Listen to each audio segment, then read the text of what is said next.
I'm not no role model or nothing. I'm not trying to be. I want to travel around the world and chase famous models. I'm still always going to be ghetto. I'm too old not to be. You know what I'm saying? I'm who I am, but I ain't got to do, you know what I'm saying? I'm not broke, so I ain't got to throw no guns in nobody's faces for nothing. I don't even want to see no guns if I can help it. I got a Rolls Royce. I don't feel like hurting nobody. I don't want nobody near me with no type of drama. Only drama I want is Naomi Campbell. Okay, perfect. All right. And 3, 2, 1.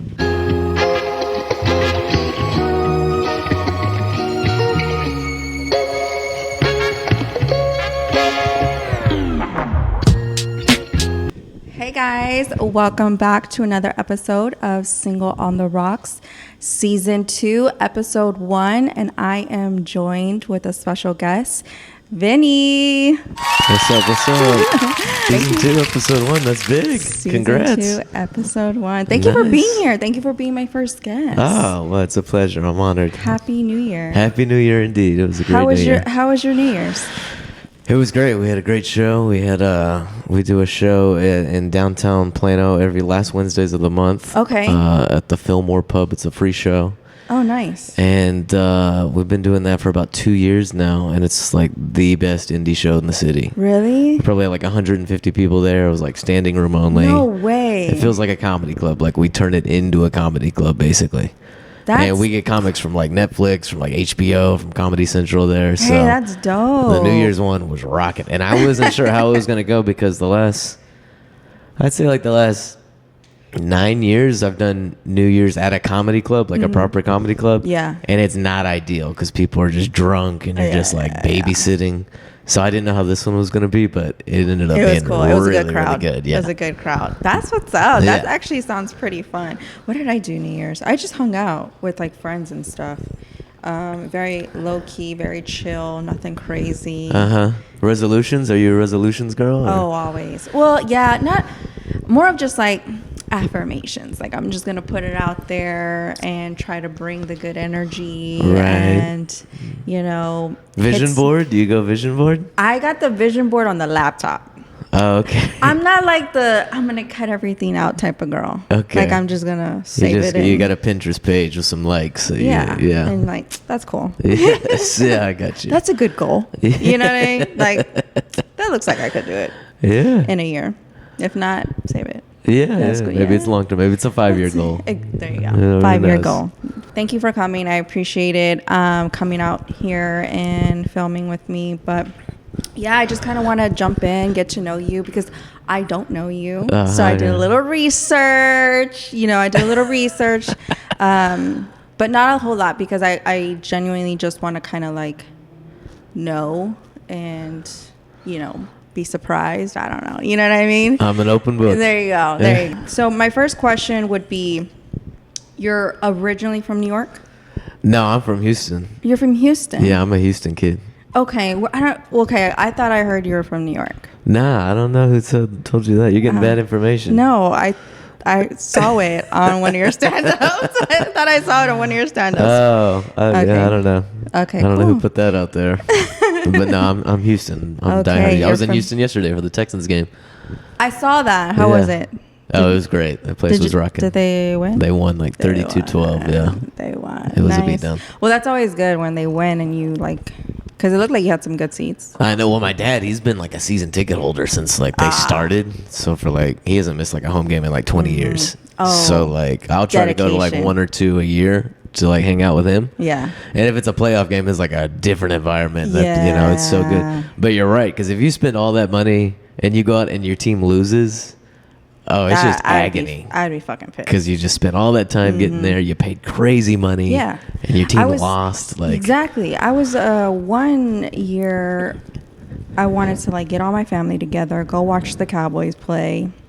And I was like, I wonder how much a box is. Like, I wonder how much a box would be. Like a suite? Like a suite, yeah. Like a suite. Because I didn't know. I didn't know. I was like, let me just... Yeah, maybe it's reasonable. It doesn't hurt to ask, right? She came back, and the coordinator, and she was like, so for like 10 people, it's like $17,000. Yeah.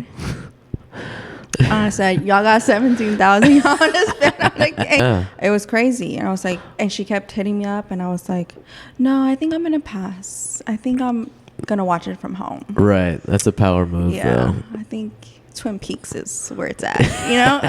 Like, I think I'll be okay. But yeah, no, that's well, cool. I mean, I guess there's a reason the Cowboys are the richest franchise in the world. Yeah, I mean, $17,000 for 17 home game seats that they're like, probably going to lose. Yeah, and that was like the low end. That was like starting. Wow. I don't even think that was with food. Oh, wow. Yeah, that's crazy. I don't know. I could be wrong, but... That's what I used to have a connect that would give us... He was like being mentored by like Mark Cuban. Oh, nice. And he would get like floor seats for the Mavs games, and he'd hook us up. And I was like, oh my God. I'm there. I couldn't even imagine what these seats must have cost. Like, if I wasn't like getting them. I don't know. I have no idea. That would be super, super crazy. So, okay, you're from Houston. What brought you to Dallas? Well, I moved after I graduated college. I moved to Costa Rica for a little bit. Hey, that's nice. And then I followed a girl to Dallas, and that's how I ended up here. And the girl is no more. The girl is no more. They break your heart. Happens. They have a tendency to break your heart. Life lessons, right? It's all about the experience. Yeah, it was well worth it. Yeah, it was well worth it. We're happy we're here now. Yeah. Exactly. When someone comes to you for advice, don't do it, man. Don't do it. Don't do it. If you could swap lives with any comedian for a day, who would it be and why? Oh my God. Fozzie Bear from the Muppets? He's pretty good, yeah. I'd probably go Fozzie Bear. Yeah. Yeah. So you'd want to be stuffed. I'd want to be a Muppet, yeah. Just hang out with like Rolf the dog and Sam the eagle. Yeah. That's cool. It's going to be him or Bill Cosby, so one of those guys. Him or Bill, like pre-prison or? His later stuff, yeah. His later stuff. That's cool. All right. I think for me, I would, obviously I'm not a comedian, but if I was a comedian, I would be like, I would want to be Dave Chappelle. You would? I would want to be Dave Chappelle. I just love his stuff, though. Oh, yeah. I used to write him, like, letters when I was in, like, middle school. Really? To, like, fan mail, like, thanking him. What were those like? Just manic, probably, just, like, real pick-me, 12-year-old boy. Thank you so much for your show. How long did you want to be a comedian? Like, did you know early on? No, I didn't. I was doing music whenever I first moved here, and I was like teaching like music classes at different like Montessori schools throughout the day, and doing like plays and musicals with like little kids. And then that girl that I moved here for, she got me like tickets for or like improv classes. Taking improv, improv? Yeah. Improvised comedy. You basically like write, act, and direct like a 3-act play, like on the spot with like a 1-word suggestion, Oh, wow. And so we went through those levels, and that was fun. Like we went through all the classes and found like a team that we were performing with pretty regularly. And then and then me and that girl broke up, and I was just kind of like manic depressively just like writing. And, like Eminem? Yeah, exactly. Like Eminem, yeah. Eminem. Yeah. Oh, man. And I just took it to the stage and did one open mic, and I was like, I guess this is what I do now. So yeah. And how was that? Like when you were making that decision of like, I think I'm gonna try it out. Like, what was the thought process of like, I'm gonna give this a go? Oh, well, she had the internet and the TV and stuff, so like whenever we moved out, I didn't have any of that. Oh, okay. So it was kind of like an entertainment kind of thing too. I needed to do, and like, yeah. So I would just write all the time. Like I've got crazy notebooks of just like, it looks like if somebody found these, they would think I'm like writing a manifesto or something, Like what the fuck is happening? Yeah. You wonder how many people you have to kill before your joke book gets called a manifesto. Oh my. Yeah, but I don't know. It was never like an itch that I had like as a kid. Like I always appreciated it as a kid, like growing up, but I never thought I would do it. I was way more into music. She just kind of like pushed you towards it. Yeah. And then it was something that you just continued. And then it was just like kind of just a natural, like I was just, and it was more rewarding than music too. Music is very much like you could be playing like really, really great stuff, and you look up in the crowd and people are like still like too cool for school to like let you know that they're feeling it. Yeah. But like with comedy, like people can't hide a laugh. It's harder to right. A laugh is more involuntary, right, you know? Right. So like the reaction is better. It's maybe that's why she was brought into your life. Maybe that's why. Maybe that was the sole purpose. Don't tell her that. No, I doubt she'll see this. I doubt she'll see. No, she checks in. I see her watching my stories every now and then. Oh, well, fuck. just upload to close friends. All right. Do you have any pre-show rituals or superstitions that you do before a show? No, I don't. I mean, I'll have things like that I won't do. Like I won't like eat before I perform. Really? Why? I don't know. I just like to feel like I just feel groggy up there, like sluggish. And then like I'd like to try to like do something throughout the day if I have a show.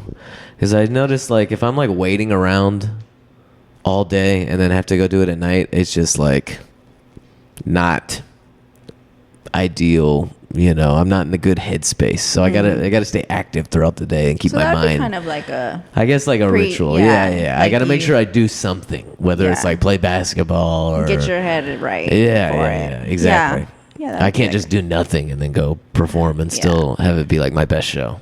Going up there on an empty stomach, that would be torture for me. Oh, but what if you get sick? I ain't gonna get sick from the food.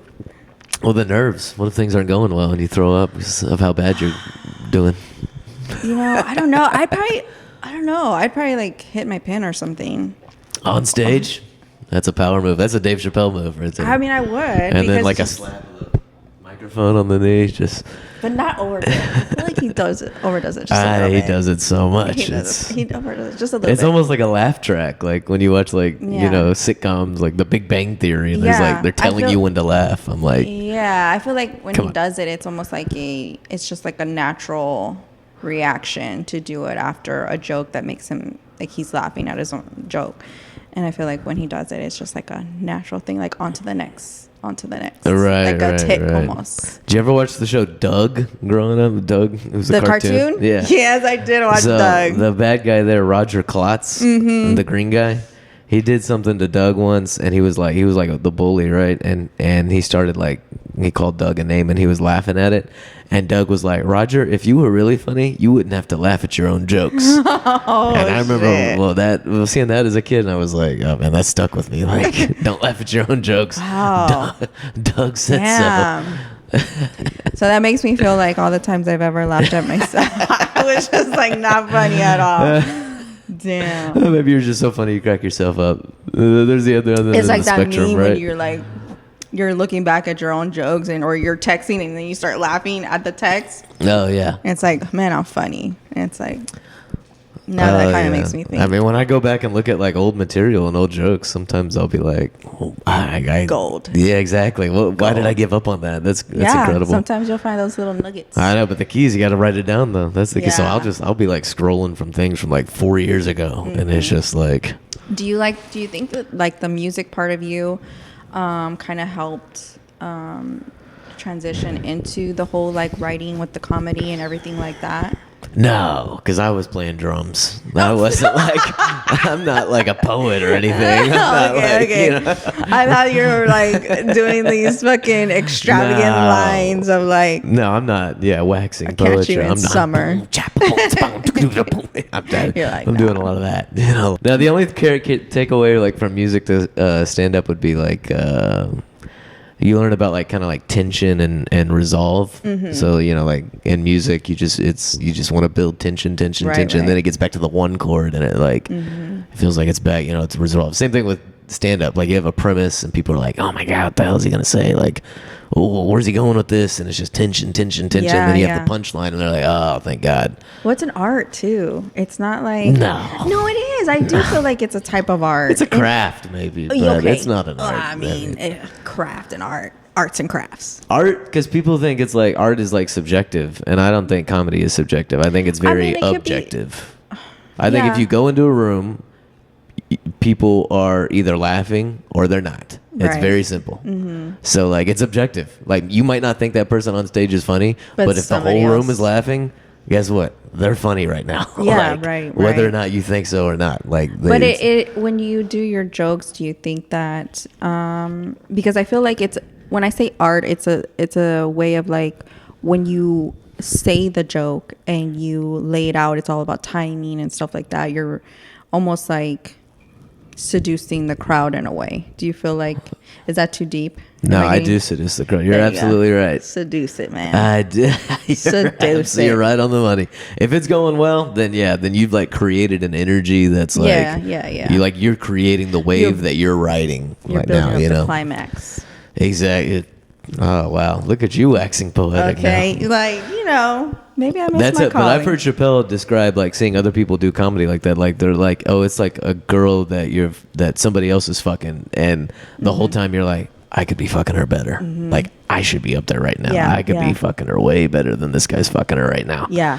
It's all about seducing the crowd. And you're pulling them into your story, into what you're trying to energy that you're trying to put out.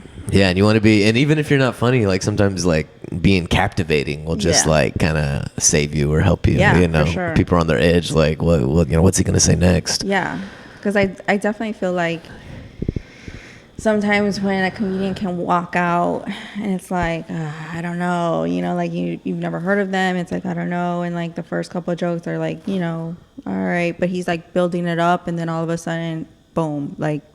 Here's the punchlines, here's the comedic crowd coming, and then it's like, all right, I fuck with you. You've been to a comedy show? Yeah. Who'd you see? I've been to, I've seen like Kevin Hart, George Lopez. I've gone to Hyenas. I've gone to the Improv, but it's been a while. I can't even tell you who I saw. Addison or Arlington? I've been to the Addison, and I've been to what's the one off of Mockingbird? There's the Hyenas there. Okay, there so used I've been to be Backdoor Comedy Club. There's like 12 clubs in the Metroplex. Like this is a really good city for comedy. I went to what's that one? Joe Rogan's comedy club in Austin. Oh, the Mothership. And I saw this one guy I'd never seen. It was just like a last minute. He was actually filming a Netflix special there. And I want to say his name was like David something. Like, I don't think I had ever heard of him. Is it David Lucas? Big black guy that insults people? Okay. No, it wasn't him. Okay. No. I don't know who he was. But he was filming a Netflix special. Oh. And it was packed. I don't know how we got in. We finessed our way in. I know a guy named Brian Simpson that filmed something there. He's a black guy who's in the military. No, he's a white guy. He was a white guy. It was super packed. Yeah, definitely. That's a hot ticket. Yeah. Like people are have been on a waiting list for like months trying to get a ticket to one of those shows. Those shows are always sold out, and they're not even there to see a specific comedian. They're just there. Yeah, and it was just like a day trip, and everybody was like lining up to go in. I was like, fuck it, let's go see. And I was like, let's go, and I don't know how we finessed our way. It was sold out, and I was like, no, we got tickets. We never got our bands. Oh, nice. But we tipped the door guy, but it was cool. A lot of those door guys used to be Dallas comedians. Really? And they were all from DFW, and they moved down there during the pandemic. Because that was the only comedy club open, or? No, the first comedy club to open during the pandemic was the Addison Improv. Okay. The great thing about like in Austin during, was it COVID? Yeah, there were other clubs. Cold Town was there, and Creek in the Cave moved there before there. They've had, recently there's been like an influx in clubs, which is nice because there's always been a lot of comics, but only like 1 or 2 clubs there. Whereas here we have 10 clubs, so a lot of stage time. So they're like starting to like kind of catch up to the demands of the city. But that club's really great. They do a great. It's like the perfect environment for comedy. Just low ceilings, dark. They make you lock your phone away. They do those yonder bags. Yes, they did. Yeah. Yeah, they did. I remember they did. Yeah, because they did that for They did that for Kevin Hart, and I believe they do that for Dave Chappelle as well. Yeah, for sure. And I was like, what? Yeah, some clubs it's like standard that they do. Yeah, which it makes sense. You know what I mean? Yeah, for sure. I mean, people are like working on shit that's not necessarily like finished yet. Right. And if somebody like films it and puts it out there, then like it kind of misrepresents what the intention of the joke is. Was like good jokes and bad jokes all start from the same spot. You know, so you need the opportunities to like work them out and flesh them out without somebody like throwing your shit up prematurely. Right. Because like, and I just feel like somebody out with their phone and you're just, you know, you're trying to like, it's kind of just like, we're like just vibing, you know what I mean? And then there's that one person like, I'm gonna film the whole show, you know?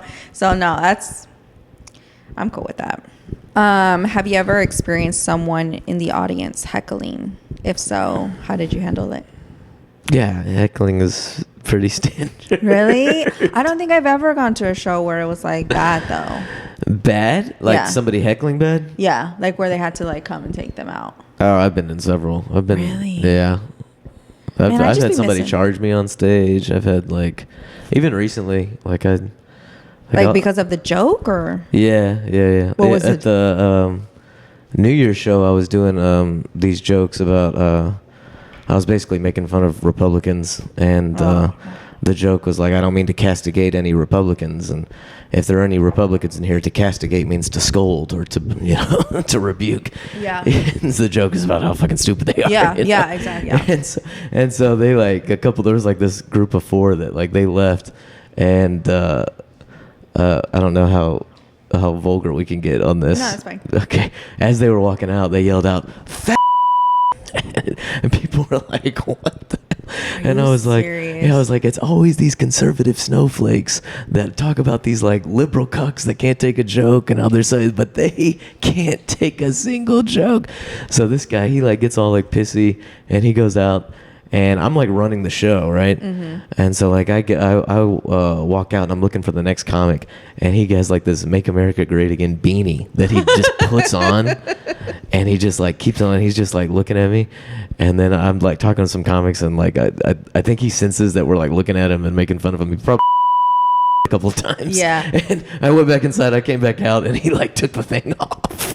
Oh my god! Yeah, they're all bark no bite. I mean, they are. Yeah. I'll tell you another moment. Like there are moments where you're like, oh, crowds might feel emboldened. Like both times that Trump got elected, I was like, this next weekend, I was like, I'm expecting to like ruffle some feathers and have some people get busy. But the biggest one was probably after the Will Smith Chris Rock slap incident. That weekend, I was like, you could just feel something in the air where you're like, these people feel emboldened. They saw that happen, and they think if I say something that they don't like, that they can like, they feel entitled that they can like yell something out, or like. So that particular weekend, there was a couple instances where like I was like, listen, dude, I know you're probably feeling froggy. You saw the Will Smith thing. I'm not Chris Rock. You come on up here. I'll take this microphone and shove it down your throat. Okay? Yeah. That's crazy, because I feel like, one, especially during like political seasons, you're going to a comedy club. You should be prepared to hear whichever side, you know what I mean? I know. And take it for what it is. You don't like the joke, you don't like the joke. Move on. I know. Move on from it. And the worst thing you can do for a comic is like not to boo or heckle. Yeah. It's just to not laugh. I'll sit there and I think about people that like are in the front row with their arms crossed from like 8 years ago. And they're in the front row. And I still think about them, and like that gets to me way more than like somebody like heckling or somebody like, because I can spin that and turn that into like even more comedy, or like a moment that will only exist in this room. But like if somebody's not laughing, that's the way you tell a comic that I don't fuck with this. And they're sitting in the front row like But on, like the worst time I got heckled though was I was doing this joke about it was like when that Caitlyn Jenner kind of thing was happening, when she was transitioning. And I thought, I was like, man, I was really going to like tell the world what I think about this.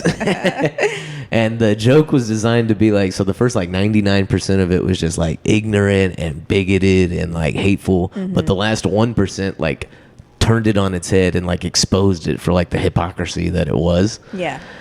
And so I told this thing, and this was very early on, so I wasn't allowed to do as much time as I can now, because I was maybe only like 6 months into comedy when this happened. Yeah.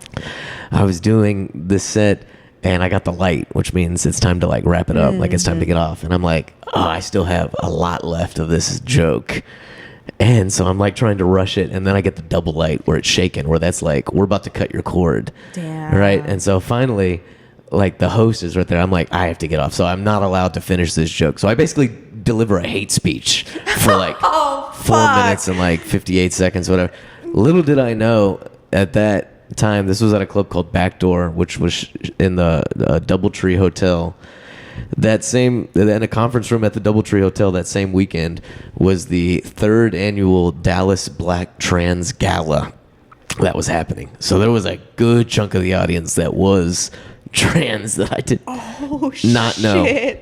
So I get off stage, and I'm surrounded by like 3 or 4 like Joanna men who are just like have me in a corner, and they're like, "What the fuck was that? Why would you say something?" I'm like, fellas, I'm sorry. Like, listen, there was more of a joke. Let me tell the punchline, and then, you know. But yeah, that was intense. That was The club owner was like, she was not happy.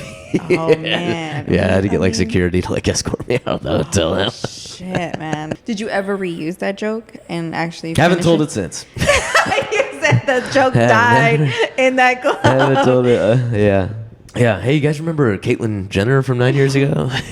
This is a pretty long joke. What else? Yeah. That's funny. Okay, so you're married. Yeah. To a beautiful woman. Yeah. Good for you, man. Thanks. How long have you been married? Being funny has its perks. Right, there you go. Sometimes you can just laugh them out them draws. I know, ain't it the truth? How long? Yeah. 5 years? Hey, good for you. Yeah, April 20th. Hey. When you met her, what was her first impression when you told her you did comedy?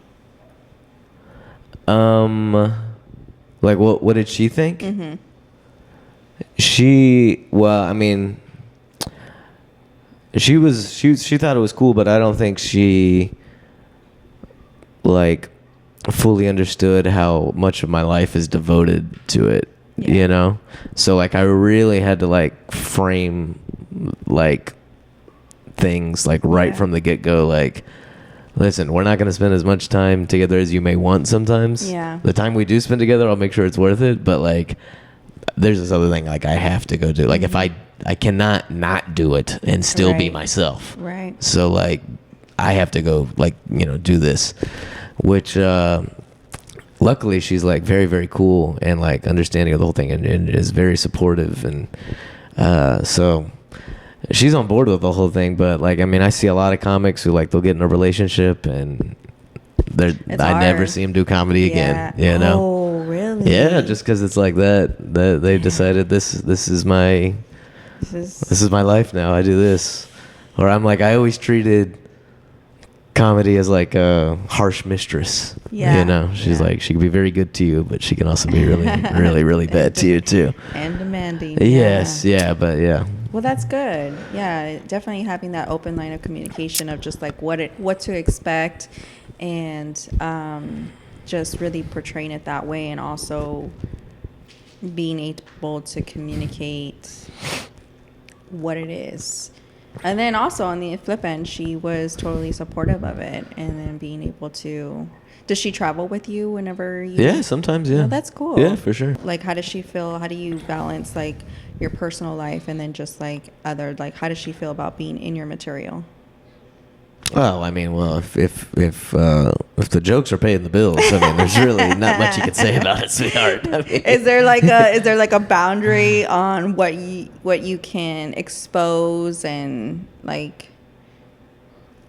She's never like explicitly told me anything, okay. But like my particular like style of comedy, like I would never say anything about her to like embarrass her or make her seem like.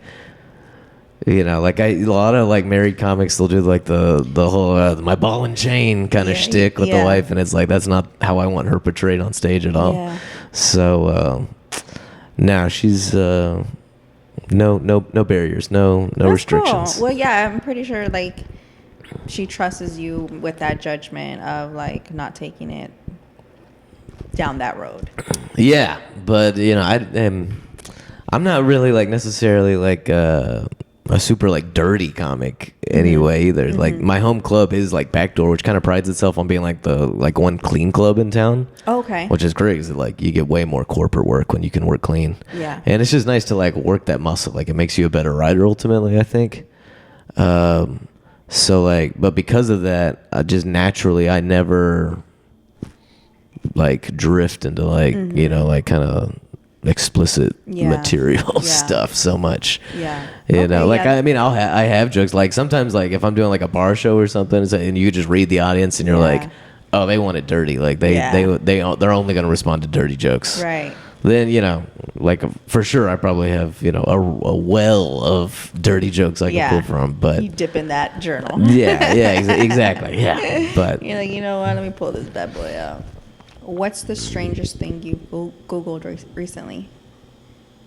Strangest thing I've Googled? Recently. Well, I don't necessarily think it's strange to me. Somebody else I think it's strange. I mean, I'm really fascinated by the Memphis Grizzlies offense. They're running like a really, really innovative offense. Their offensive coach is like he just came over from coaching this French league, and he does this thing where they use a lot of ghost screens and they use like this circular motion with like a lot of like in cuts. I mean, it sounds really stupid as I'm like describing. So what were you Googling? Just like more information on like the statistics of like the Memphis Grizzlies right now. I'm fascinated with their offensive schemes. One day I'm gonna invest. Okay, so what's your go-to excuse for getting out of something you don't want to do? Autism. No. Yeah, that's why I carry a Rubik's Cube with me at all times. Okay. Okay, so I was going to ask you about that. So that's like your thing, the Rubik's Cube. I don't know if it's my thing, but I do always have one on me. It's your thing. I feel like, you've had it on stage on one thing that I saw. Oh, really? So yeah, I used to bring it up before the pandemic. I would bring it on stage a lot. I got two. I got one, but this is my bad boy. This is my baby right here. Oh, cool. That separates the men from the boys. Oh, it's a 5x5x5. This looks intimidating. Oh yeah. See, I used one at my single days. I would take that to like restaurants, and I would get numbers with that at a incredibly high success rate. Really? I mean, I was starting to feel bad about it. What was the pickup? Like, what is the... So I'd be like, it'd be after a show, and, I'd go to like, your Twin Peaks, your Ojos Locos, your Third Base used to be cool. Now the girls dress differently now, but Hooters, all these places. And I'd go in and I'd do this like, tortured artist shtick where I'm like writing on a napkin or whatever, going over my jokes. And I'd have that out with me, and I'd always be fumbling with it. And it would always pique, like, the waitress's interest, And I could always... Setting up the scene. I could always get it to where they would be, like, they'd be like, oh, like, can you do that? And I'd be like, yeah, how long would it take you to do that? And I'd be like, well, how long would it take to impress you? And they'd be like, oh, I don't know, maybe, like, 10 minutes or something. And in my head I'm like, oh my god, I can do that one in like 6 minutes. Like, so I'm like, all right, cool, well, if I can get this done in 10 minutes, how about you get my next drink? And they were like, okay, deal. And so I'm doing it, and we're like 6 minutes in, and I'll call them over, and then I'm like 2 moves away from finishing it, and I don't even have to look at it at that point. Like, I just kind of know what I'm doing. And I'd be like, well, how about instead of getting that drink, I finish it, get your number instead. And then they're always just like, oh. Smooth. And I swear it worked maybe 99% of the time. Yeah, I mean, I started to feel a little icky about it because it was working so much. You're like, yeah. You had to find new spots. Yeah. Well, then I would go to strip clubs with it. I would take it to strip clubs. I used to do magic tricks at strip clubs and get free lap dances. Yeah. I get a lap dance. Exactly. They're like, okay. Yeah, but that particular cube did save my life in a gunfight once. So, did it really? Yeah, I got held up at gunpoint, and I pulled that out, and he was like, whoa. Really? Yeah. What was he like, finish it and I'll leave you alone? No, he was basically like, he looked at his friend, like, and he like looked at me, he was like, I can't do this. He's like, I have a brother who's autistic too. Damn. Man, my bad. Get home safe. Yeah. It's game time. So here on Single on the Rocks, we always play a game. At least I always try to have a game. So let's actually refill your drink. And we will play a little game. It's just 4 questions of truth or spill. Okay. So let's... Do you want the same thing? Yes, please. Thank you. Emily, does that microphone work? Yes. Okay. Does Emily ever pipe in with the mic? You give her a mic to pipe in? She has a mic. If you ever want to pop in. I was just trying to let y'all have y'all's moment. I got you. Yeah, I love Dave Chappelle. That was the best thing ever. The last time he was here, I was upset that I didn't get to go. I saw him the first time he his big kind of comeback post Africa. He did the Funny or Die at what was then the Jexa Pavilion, and it was bad. I wished I didn't see it because I told you I used to write him letters and stuff. Yeah. All this when I was a kid. I was like, oh my god, bad, he bombed. He was just he just didn't care. You know, he was just he was bitching about the crowd in Austin the night before for 30 minutes, and it was just bad. He was laying down on the stage with a cowboy hat, just smoking a cigarette. You could just tell he did not want to be there. And I'm he was going through some shit. What are you doing? Yeah. He was I just. Yeah. Who are those brothers that come out and it's 3 set of brothers? The comedians? Yes. 3 set of... Like a triplets? They're not triplets. They're just brothers. I think 2 of them are twins, and then one of them is older than them. One of them comes out in that Scream movie. He's the dumb one. the Wayans brothers. I think they're so funny. Oh yeah. I think they're hilarious. Yeah. Have you what show did they come? The Wayans brothers. That's the show. The name of the show, right? Well, that's the name of the family. Yeah, but that was the name of the show, right? Well, Living Color was the sketch one, and then My Wife and Kids was what Damon Wayans did, and Blank Man. Yeah. Major Pain. Yeah. And But the scary movies are funny. I think they're bringing them back too. with the original Wayans brothers guys. I feel some movies Fast and the Furious. Stop it. Oh, for real. Scream. Cut it out. You know what I mean? And what's the other one? Never Transformers, though. Transformers. Oh, they're so good. No, stop. I think they have one more and then they're done. Man, just cut it out. I understand Fast and Furious. He literally died. We get it. Y'all saved the world. We get it. Y'all can do anything. But did you see the last one they came out with where they have the animal Transformers? That one's so cool. No, the last Transformers I saw was years ago, and then I was just okay, I get it. Yeah, Megan Fox was definitely in the last one that I saw. Yeah, but I think I saw the one after her too, and then I was okay. I mean, I'm good. You know what I mean? I was what's the point if there's no Megan I saw the Fox? Bumblebee one, and I was okay, that one's cute. But then I was I heard the animated one that just came out was pretty good. Somebody said the Transformer anime one is so funny. I'm so dead ass the cartoon. I've heard a lot of people say that. And didn't they do a Spider-Man animated one? Oh, you mean the Spider-Verse? one? Yeah, it's those are awesome. Yeah, it was actually pretty good. It was I don't think it was a movie. I think it was a series. No, they did 2 movies. Was it a movie? I mean, they may have done a series the multiverse, then yeah. But there's been a hella different series of Spider-Man. Yeah, I don't know. There's a lot.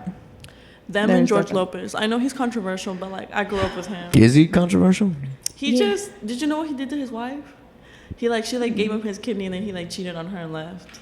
Oh, I didn't know about that second part. I knew about the first part. And he's just as soon as he recovered, he's deuces. Oh my god. She hadn't even recovered. He's funny as fuck. Okay, so I have an opinion of George Lopez. I liked him, and then I saw him when he first came, and then I saw him again the next time. Same material. It was the same material. The only difference was this time he was calling his ex-wife a and just basically complaining about her. Fuck that and I'm bitch. She just gave you a kidney to live. Yeah, that's wild. And then you are out here bashing her. Going on tour. It seems like the whole tour is dedicated to bashing her. It was. If it's the same material. He's just changing wife to ex-wife. Yeah, no, it was. Horrible. It was so bad. I don't think the crowd. And where was he? I think he was at Verizon in Grand Prairie. Oh yeah. He was at Verizon in Grand Prairie, and I'm pretty sure like not everybody was feeling it. Like, and it was packed, and like I was like. I don't know about this. This shit feels intense. Like you could cut the tension. Like I like George Lopez because he shit on my boy Ralph, and Ralph like blew up after he. I don't know if you guys know Ralph Barbosa. Ralph Barbosa. But like he was like shitting on Ralph like last year. And then Ralph's following. He went from like 10,000 to like 100,000 followers like after that. And since then he's like at like 1 million or something. Like he's opening up for Chappelle and shit. You know. Funny. Yeah. Yeah, he's very, and he still lives here too. He's a good guy. Mm-hmm. But he's filming his next special next week too. I saw it. I saw his first special on Netflix, and I thought it was really good. And I was like, good for him. Yeah, good guy. Well deserving. Yeah, for sure. And but a testament to how great the scene is here, because he's a product of the scene. You know? Exactly. And I just feel like he's like really relatable to a lot of like his generation, and he can also kind of be relatable to the younger generation, but the older generation, in a sense of like he can talk about his parents and stuff like that. You know. Well, and he has a kid too, so he can relate. He has a kid now. Yeah, he has a boy. His boy's like 5. Oh damn! His boy and me have the same birthday. Oh really? Yeah. All right, so let's get into the game. So how it works is I'm going to ask you some questions. If you want to reveal it. You don't have to drink. Oh, is that what the spill is? That's a spill. I'm just probably going to drink. I'm probably going to drink and tell the truth, too, to be honest. The truth is you don't have to drink. You just tell the truth. If you don't want to tell it, then you can drink and drink. The first question, what's the pettiest thing you've ever done?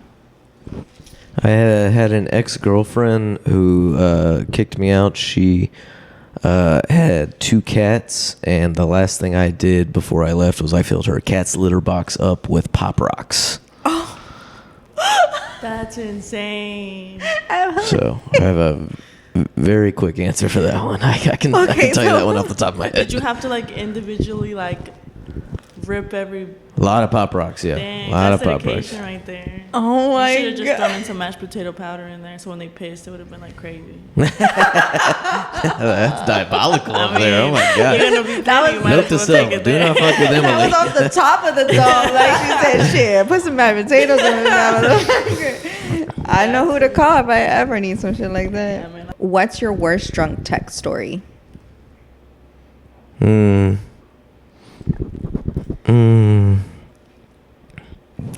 Like where I'm super drunk and I'm texting someone. I mean, like I'll. I mean, I remember like getting drunk and like DMing like Jessica Alba a lot. You know, really? I don't know if that's like I get it. They're just shots in the dark. Like Jessica, I'm still here. You know, you're like Dave's not answering me. Jessica, please. Oh man, what would you tell her? You know, just, you know, that she's always welcome to come to a show. I can get her a guest, you know, put her on my guest list. She never responded? No, she never. Jessica, what She never. Well, I moved on to bigger and better things, Jessica. So I hope never mind, hope Jessica. you're doing well. Hope you're doing well. Buy the tickets now. Yeah, but I'm not really like a drunk texter. I'm kind of like in control of what the fuck I'm doing. All right. So what's the worst excuse you've used to get out of something? Autism. Oh, I already asked you that, yeah. I don't know if you asked me the same thing. But I think I did. I do use that a lot, and I don't. But also, like, it's, you know, it's only one doctor that's ever said that, so it's not like you never got a second opinion. Yeah, so yeah. I it's very possible I'm just an asshole and I'm not autistic. Just use it. Which is you fine come too. this far, right? All right. So, what's one thing you've done that you never want your parents to know about?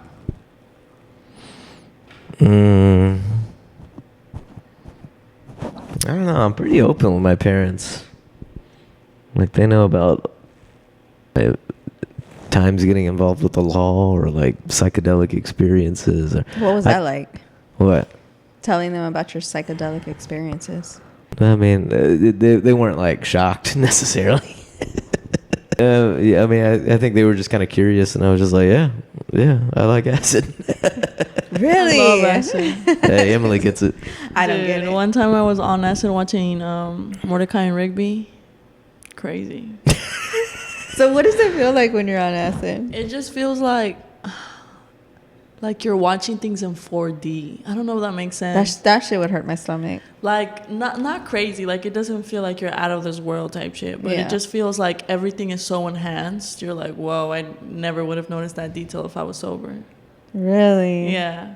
Yeah, you almost feel like your like pattern recognition skills get like. It just feels like you're a bug with like all those like. You can just like you see like the sacred geometry and everything, and then oh my god, it's like if you're like subconscious is like behind this like trap door inside you, you just have a better idea what's happening on the other side of that door. It like opens and. But if you're not in the right headspace, that shit will fuck you up. Yeah, but I think there's a lot of good in bad trips. I actually get more out of a bad trip than I will a good trip. I've only ever had one bad trip, and I don't ever. Yeah, but it's like you think about it, and you're like, oh, I can overcome that. Like mentally, I can overcome that. Like I can overcome anything. I think having a bad trip and like overdosing is different. I've known people that like overdosed on acid, and like their brain is fried. They're just not the same. Yeah, because acid is like will fuck you up chemically. Yeah. No, thank you. No, she's fear mongering. You should do it. She's fear mongering. How about mushrooms? You never done any mushrooms? I want to try mushrooms. I've never done mushrooms. But I think my thing for me is like I know me, and I feel like I would need to be in a room with somebody because I'd be like, I think I could fly. You know what I mean? And I feel like that would be me wanting to try it. Like, no, the universe got me. Right. You know? Right. So. Well, the great thing with mushrooms is you can kind of like control your dosage a little bit. You can like microdose a little bit. Ass, bro. That's true. That's true. I just put them in capsules or something, or. Isn't there like coffee? Peanut butter sandwich. Yeah, you can do like tea, shroom tea. People make shroom tea. There's like shroom chocolates. Really? Mm-hmm. Yeah. We should try it, Emily. We should. I think just microdosing is just to kind of dip your toe in it and see what it's like. Because the micro, you just kind of feel the physical effects more than like the psychological effects. Mm-hmm. But like with the acid, acid is like 8 to 10 hours out of your day. Like it's no, thank you. I got shit to do, man. You're gonna have to set it. You can still do them, but you'll be doing them on acid. Oh, fuck. Are you like slow motion with it? Are you like acid? Yeah. Like, what's your mood like? I get visually, but like, what is your mood? You're lucid. You're very like kind of you're very emotional. It's almost like oh no, man. You're tipsy, but like crossfaded. If that makes sense, like. Ooh. Because you're not fucked up like you're drunk. You're like you're not belligerent. You feel me? You're very much conscious of what you're doing, but it's almost like you're how do you say? Like you don't think before you act. And then you realize what you did after. Oh, you're impulsive. Yes. Impulsive, yeah. But you're not. She's like right drunk. because one time I was on acid and I drove my car to get some food, and I don't know if I can drive on acid. Not a good idea. No. DoorDash. Not a good idea. This was pre-DoorDash. Oh, pre-DoorDash. Yeah. So, but I remember going through the line, and then whenever like they rang me up and the receipt came out, I just like reached over the counter and just ripped the receipt off just instinctually. Yeah. And just it didn't even cross my mind until I like was like, wait, why is she looking at me weird? And I was like, oh, because I just like reached over the counter and ripped off the receipt for some reason. And in my mind, like I didn't miss a beat, and it happened. I did it with so much confidence that even she was just like, "Oh, that seemed natural." Like the way he just did that. But then she's like, "Why did he do that?" So you do feel like you're a little impulsive. Yeah. You know, I like an entire block of cheese, and I won't. That's too much. See, bro, like I thought I made a sandwich, and it was just like pure cheese. Yeah, I don't know. My stomach would be fucked up. I'd be fucking clogged. Mm-hmm. We did mushrooms when we went to Harry Potter World. What? Oh, damn, that sounds bomb. No. I like Harry Potter World. You think so? No. You think so? How was it? It was crazy. It's crazy. Would not recommend. Who were you with? My wife. Were y'all both on it? Oh yeah. That's cool. That's dope. That is dope. Thank you for coming on. Is that fun. It? That's it, man. Oh, that flew by. I feel like we could do this for another hour. So that was fast. Time goes. She's a great fast. time. She makes it easy. You know, we just chill, talk some shit. But no, I really appreciate you coming on. Maybe down the future we'll do a little recap. See what you're doing then. I'll come check out a show. Hey, if you ever want to come out, just let me know. I'm always somewhere. I'm always somewhere. So let me know. I'll come hit up a show. If you guys want to check me out on Instagram, at Vinnie and the Jokes. I always put my dates up there. Come out to a show. Our the show I was telling you about on the last Wednesday's Cowabunga Comedy. Okay. Free show at the Fillmore Pub in historic downtown Plano. Why don't you tell everybody like when your next show is and where they can find you? And I'll have everything, all his socials and everything linked down below in the description. So go follow him, show him some love, come out to his shows, and yeah. Let's see. So the 17th and 18th, I'm at Backdoor. The 29th is a Cowabunga show. On February 1st, I'm in Euless. And February 16th, I'm at Dallas Comedy Club with my boy Wyatt Figurato. Wyatt actually played me in a ESPN story about a gambling story that I have. Really? Yeah. So this guy you ever seen the show Drunk History? I don't think so. Yes. You know Drunk History? It's on YouTube. It's like people get drunk and then they explain to you like historical events, and then somebody like reenacts it. But they're reenacting the drunk version that somebody's telling it. I've never seen this. I need to watch So it. it's kind of like that, but it was like ESPN did it about gambling stories. Mm-hmm. So I have a particularly crazy gambling story that ESPN caught wind of and invited me to come tell. But the guy who portrayed me is at Dallas Comedy Club, and so we're doing a show together on the 16th at Dallas Deep Ellum, and February 21st, Dallas Comedy Club. Yeah, Backdoor, Addison Improv. I mean, I'm all over the place. All right, guys. Well, thank you for tuning in, and again, thank you to Vinnie for coming on. Until my next episode, I'll see you then. Bye. Bye.